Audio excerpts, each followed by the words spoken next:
east to continue the tour.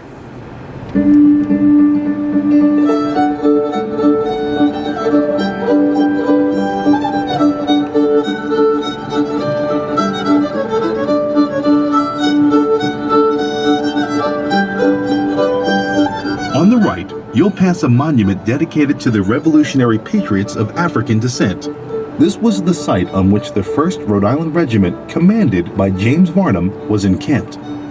Troop strength was an ongoing concern during the Revolution, as the Army was plagued by short enlistments as well as constant hardship that discouraged potential soldiers. Shortly after the Army arrived at Valley Forge, General Varnum was able to convince Washington to expand the Army by allowing Varnum to raise African American troops in his home state of Rhode Island. The state promised freedom to any man who served, and about 250 African Americans joined the 1st Rhode Island Regiment, which became the first all-African American regiment in the Revolution. Ultimately, almost 10% of the Continental Army during the Revolutionary War was African American. Keep driving, and as you descend the hill, keep bearing right on Route 23. Turning right at the first traffic light will return you to the visitor center if you wish.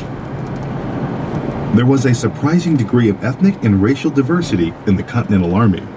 Soldiers were encouraged to practice their religion of choice. Warriors from the Oneida Indian Nation were also here. The Oneida had formerly allied with the United States and sent warriors to Valley Forge to serve as scouts for the Army. Now this tour and the story of Valley Forge are drawing to an end. In May 1778, the news of the French alliance was most unwelcome to the British. They realized that once the French Navy arrived with ships loaded with soldiers and cannon, things were going to change, and not for the better. They abandoned Philadelphia and headed toward New York City, which was their base of operations in America. Many American loyalists left with them, never to return. As soon as Washington learned of the British plans, he mobilized the Continental Army. The Continentals marched out of Valley Forge on June 19, 1778, exactly 6 months from the date they had marched in. They pursued the British into New Jersey and engaged them in a battle at Monmouth Courthouse on June 28. In this hard-fought battle, both sides suffered many casualties as the action seesawed back and forth across the field. The day after the battle, however, the British Army retreated and continued on its way to New York. The Continental Army was left in command of the battlefield. This provided the Patriots with a moral victory and proved that the Army had become stronger, more disciplined, and more effective. The Battle of Monmouth did not end the Revolutionary War.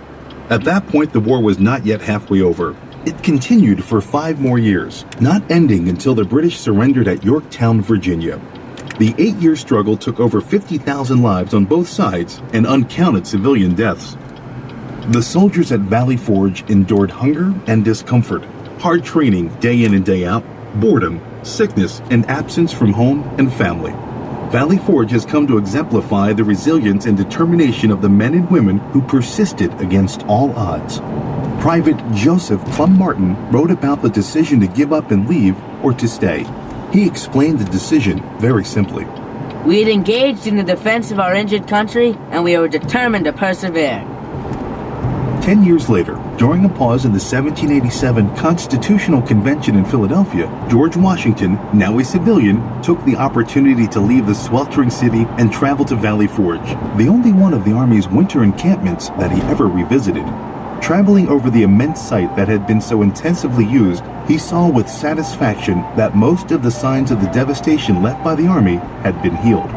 A planter at heart, he noted how pleased he was that the land had been returned to productive agriculture.